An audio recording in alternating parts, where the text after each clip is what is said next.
কম্পাসের মাথায় রং ঢেলে দেওয়ায় মোনালিসাকে উচিত শিক্ষা দিল ঋতুজা। হ্যাঁ বন্ধুরা, এমনটাই দেখা যাবে। তাই সম্পূর্ণ জানতে ভিডিওটিতে লাইক দেওয়া, চ্যানেলটি সাবস্ক্রাইব করে দেখতে থাকুন। গল্পের শুরুতেই দেখা যাবে বিহান ক্লাসে গিয়ে কম্পাসকে বলে, কম্পাস ভৌমিক। তখন কম্পাস বলে ইয়েস স্যার। তখনই বিহান বলে, আচ্ছা তোমার মাথায় কে বা কারা বালতি ভরে রং ঢেলে দিয়েছিল তুমি কি জানো? কারো ব্যাপারে কি তুমি কমপ্লেন করতে চাও? তাহলে তুমি বলো, তার বিরুদ্ধে আমরা যে কোনো স্টেপ নিতে বাধ্য আছি। বলো, বলো কে করেছে? তখনই জিৎ বলে, স্যার আমি কিছু বলতে চাই। ওইদিকে মোনালিসা ভয় পেয়ে যায়। তখন জিৎ কিছু বলতে চাইলে কম্পাস বলে, থাক না, তুই চুপ কর না জিৎ, তুই বস, আমি ব্যাপারটা দেখে নিচ্ছি। তখন জিৎ বলে, কেন তুই আমাকে বলতে দিচ্ছিস না কেন বলতো? তখনই কম্পাস বলে, থাক না, ব্যাপারটা আমি দেখে দিচ্ছি। তখন বিহান বলে, কেন?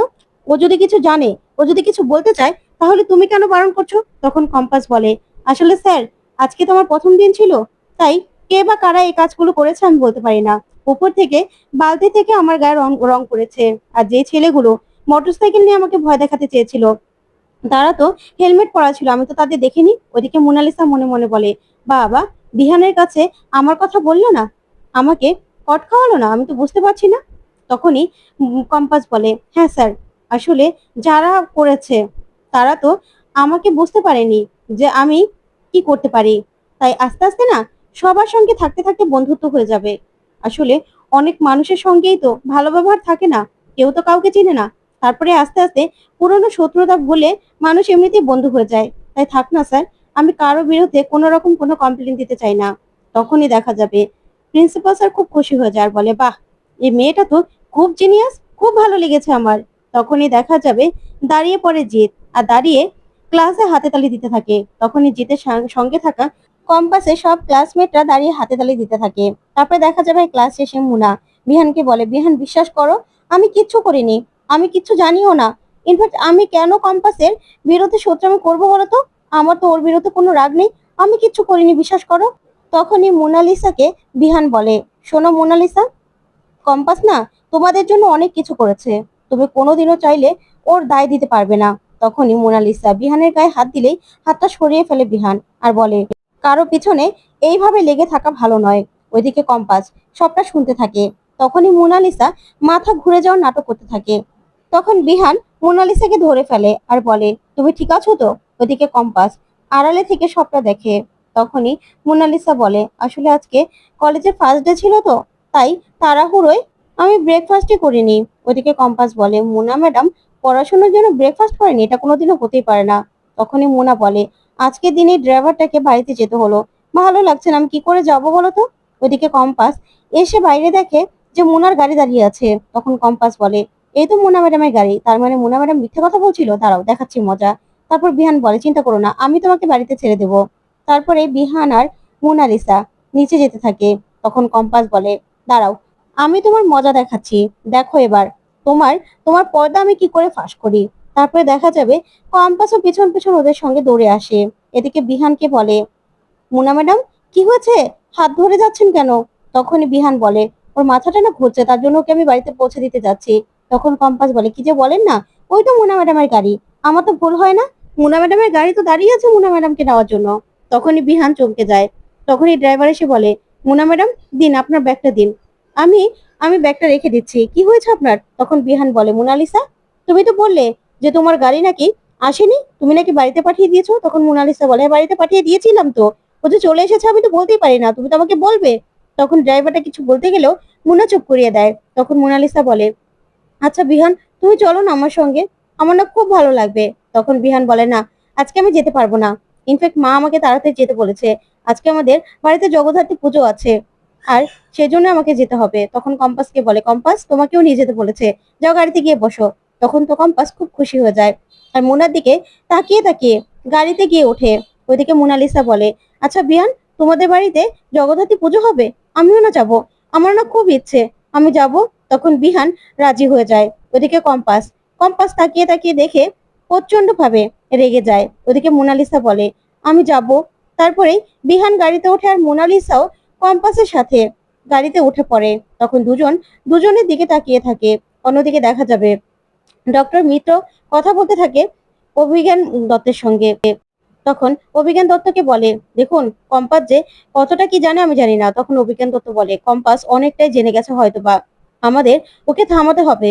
তখনই ডক্টর মিত্র বলে, ওর লাল ডায়েরিটা ছাড়া আমি কিছুতেই কিছু করতে পারছি না। তখন অভিজ্ঞান দত্ত বলে, হ্যাঁ, আমাকে অখিলেশ বলেছে ওর লাল ডায়েরিটা নাকি কম্পাসের কাছে, আমাকে আগে জানানো হয়নি। তবে কম্পাসের বাবা তো আমার কাছে আছে, বিনা অপরাধে কম্পাসের বাবাকে আমি জেল খাটাচ্ছি। একটা নিরীহ মানুষকে তো এইভাবে জেল খাটানো যায় না, তাই না? এটা কম্পাস জানার আগে আমাদের কিছু একটা করতে হবে। তখন ডক্টর মিত্র বলে, ওর লাল ডায়েরিটা ছাড়া আমি কিন্তু কিচ্ছু করতে পারছি না। আর তাছাড়া ওই কম্পাসও নাকি ওর বাবার মতো জিনিয়াস। ও যদি ওই সূত্র ধরে সব ফর্মুলা ধরে ফেলে তাহলে কিন্তু সর্বনাশ হয়ে যাবে। তার জন্যই আমাদের আগে আগে সবকিছু করতে হবে। তখন অভিজ্ঞান দত্ত বলে, অখিলেশকে বলে দেবেন যে টাকাটা ডিল হয়েছিল সেখানে সমান সমান আমাকে দিতে হবে, না হলে কিন্তু সমস্যা হয়ে যাবে। তখনই ডক্টর মিত্র বলে, হ্যাঁ এই তো, আমাকে 30% দিয়ে ভেবেছিল আমাকে সরিয়ে দেবে, সেটা তো হবে না, আমাকেও 50-50 দিতে হবে, না হলে কিন্তু আমি এই কাজটা করব না।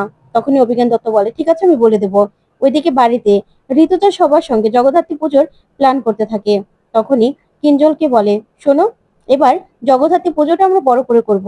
তখন মুক্তি বলে, আসলে ঋতুজা, আমিও ভেবেছিলাম জগদ্ধাত্রী পুজোটা হয়তো এবার তুই বড় করে করবি, তার জন্যই আমি সবাইকে সবকিছু বলে দিয়েছি, বাড়ির লোকদেরকে আর কোনো রকম কোনো প্যারা নিতে হবে না। তখন ঋতুজা বলে, তারপরেও বাড়ির লোকদের তো কিছু না কিছু কাজ তো রয়েই যাবে, তাই না? সেই কাজগুলো কিন্তু বাড়ির লোকদের সবাইকে করতে হবে। তখন সবাই মিলে বলে, হ্যাঁ হ্যাঁ, করবো তো। তখনই ঋতুজা রুদ্রকে বলে, রুদ্র, তোমার ভাইকে একটু সামলিও, ওর তো আবার ভীষণ রাগ। তখনই বিহান সেখানে চলে আসে, আর সেই বলে, না, আমাকে সামলাতে হবে না। তখন বিহানের সঙ্গে মোনালিসাকে দেখে প্রচন্ড ভাবে রেগে যায় ঋতুজা।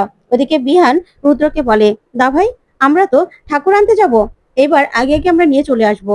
তখন রুদ্র বলে, কিন্তু কাকুমণি তো গাড়িকে বলে দিয়েছে 11টার সময় আসবে। ওদিকে মুক্তি মোনালিসাকে বলে, মোনালিসা এসেছো? তারপরেই ঋতুজা কম্পাসের কাছে যায় আর গিয়ে বলে, প্রথম দিন কেমন লাগলো? তখন কম্পাসের দিকে তাকিয়ে ঋতুজা সবটা ধরে ফেলে আর বলে, এ কি, তোমার গালে তারপর শরীরে এরকম রং লেগে আছে কেন, কি হয়েছে? তখন কম্পাস বলে, না না মা, কিছু না, আসলে কলেজের ছেলে মেয়েরা ভেবেছিল যে আমি কোথা থেকে না কোথা থেকে এসেছি, তার জন্যই কেউ আমাকে চিনতে না পেরে আমাকে বাজিয়ে দেখছিল যে আমি আসলে কিছু জানি নাকি। তাই তুমি চিন্তা করো না, আমিও ওদেরকে বাজিয়ে দেখবো কদিন পরে। তখনই ঋতুজা বিহানের উপর রেগে যায় আর বলে, বিহান, ও না হয় নতুন, কিন্তু তুমি কি করেছো দেখতে পারলে না যে কারা এই কাজগুলো করেছে? তখন বিহান বলে, মা, আমি তো বলেছিলাম যে ও যেন কাউকে সন্দেহ করলে বলে, ও তো কাউকে বললো না। তখন ঋতুজা বলে, ও না হয় নাই বলেছে, তার জন্য কি হয়েছে, যে বা যারা এই কাজটা করেছে তাদেরকে তো শাস্তি পেতেই হবে। তখনই দেখা যাবে মুনা দাঁড়িয়ে বলে, হ্যাঁ আন্টি, আমিও তো আমার বন্ধু বান্ধবদের বলে দিয়েছি যে কারা এই কাজ করেছে কম্পাসের সঙ্গে, তারা যেন তাড়াতাড়ি ধরা পড়ে যায়। তখনই সেখানে মেঘবালা চলে আসে রেডি হয়ে আর বলে, আমরা ঠাকুর আনতে যাব। তখন কম্পাস বলে, দিদি ভাই, এটা তুমি কি পরেছো? তখন মেঘবালা বলে, আগের বার ঠাকুর আনতে কাপড় পরে গিয়েছিলাম তো, তখন খুব সমস্যা হয়েছিল, তুমি যাবে তো, চলো। তখনই মোনালিসা বলে, আমিও যাব। তারপরে কিঞ্জল ঋতুজাকে বলে, আচ্ছা বৌদি, আমাদের অভিজ্ঞান দত্তের বাড়ির লোকদের বলা দরকার নেই? তখন অখিলেশ বলে, বলা দরকার কি, আমি তো বলে দিয়েছি, এই যে অভিজ্ঞান দাকে নিয়ে এসেছি। তখনই অভিজ্ঞান দত্ত এসে মোনালিসাকে বলে, এই যে তুমি কলেজ থেকে বাড়িতে নিয়ে গিয়ে এখানে চলে আসলে, বাড়িতে জানিয়েছো? তখন মোনালিসা বলে, হ্যাঁ দাদু, আমি জানিয়েছি। তখনই অভিজ্ঞান দত্ত বলে, শোনো, যাওয়ার সময় তোমাকে আমি নিয়ে যাব। তখনই মুক্তি বলে, না, মোনালিসা এখানেই থাকবে। তখন মোনালিসা বলে, হ্যাঁ দাদু, আমি থাকবো, আমি থাকতে চাই, এই পুজোতে থাকতে চাই। তখন অখিলেশ বলে, থাকুক না, ও যাবে কি, ওকে তো এখানেই রাখবো। তখনই ঋতুজা বলে, হ্যাঁ, মোনালিসা এখানে থাকলে আমার বিশেষ কোনো প্রবলেম নেই, কিন্তু কোনো রকম কোনো ঝামেলা আমি চাইছি না। তখনই দেখা যাবে মোনালিসা এই কথা শুনে বলে, না না আন্টি, আমি কোনো ঝামেলা করব না। তখন ঋতুজা বলে, হ্যাঁ, মাহির সঙ্গে তুমি থাকতেই পারো, কোনো সমস্যা নেই আমার। তখন মোনালিসা বলে, থ্যাংক ইউ আন্টি, আমি আমি থাকতে চাই। তখন অখিলেশ বলে, হ্যাঁ, তুমি বরং তোমার ড্রাইভারকে বলো গিয়ে তোমার জন্য 3 দিনের জামা কাপড় নিয়ে আসতে। তখনই দেখা যাবে কম্পাস তাকিয়ে থাকে। ওইদিকে অখিলেশ বলে, এই মেয়ে কিনা করবে পুজো, কিছু তো বুঝতে পারছি না। তখন ঋতুজা বলে, হ্যাঁ, যে রাধে সে চুলো বাঁধে, আমাদের কম্পাস সবকিছু করতে পারবে। তখন মুক্তি বলে, আচ্ছা ঋতু, তুই একটু বেশি বাড়াবাড়ি করছিস না? তখন ঋতুজা বলে, না, আমি যা করছি একদম ঠিক করছি। কম্পাস, যাও, রেডি হয়ে এসো। তারপরে কম্পাস রেডি হতে চলে যায়। ওইদিকে অখিলেশকে অভিনেশ দত্ত বলে, ওর কম্পাসের ব্যাগের মধ্যে ওই লাল ডাইটা আছে। ওইদিকে কম্পাস ওদের দুজনকে কথা বলতে দেখে মনে মনে বলে, কি ব্যাপার, দাদুর সঙ্গে অখিলেশ চৌধুরী যে এত ভাব, আগে তো দেখিনি, আমি তো ভেবেছিলাম মোনা ম্যাডামের বিয়ের সময়ই দেখা হয়েছে। ওইদিকে অভিজ্ঞান দত্ত অখিলেশকে বলে, ওই কম্পাসের থেকে যে করি হোক তাড়াতাড়ি আমাদের লাল ডায়েরিটা নিতেই হবে।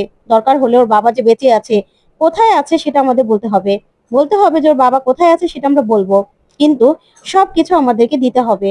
আর আমরা যেন যা করব ও যেন কোনো বাধা না দেয়। তখন অখিলেশ বলে, কিন্তু কম্পাস তো অনেক চালু, ও যদি কিছু একটা করে বসে আর ও যদি আমাদের উপরে চালাকি করে। তখন অভিজ্ঞান দত্ত বলে, না, সেটাও কিছুতে করতে পারবে না, ও সবসময় আমাদের হাতে মুঠোয় থাকবে। কিন্তু তার আগেই লাল ডায়েরিটা ওর কাছ থেকে নিতে হবে। ও যদি সেই ফর্মুলা দিয়ে কাজে লাগিয়ে ফেলে তাহলে কিন্তু আমাদের জন্য বিপদ হবে। ওদিকে কম্পাস রুমে গিয়ে বলে, যাক, এখনো ঠাকুর আনতে যাওয়ার অনেক বাকি আছে, আমি বরং বাবার ফর্মুলাটা দেখি কোনোভাবে আমি বের করতে পারি কিনা। এই বলে কম্পাস সে কাজ করতে থাকে। তখনই বিহান কম্পাসের ঘরে আসে, যা দেখে কম্পাস ভয় পেয়ে যায়। তো বন্ধুরা, কেমন লাগলো আজকের আপডেট? কমেন্ট করে জানাতে ভুলবে না। ধন্যবাদ।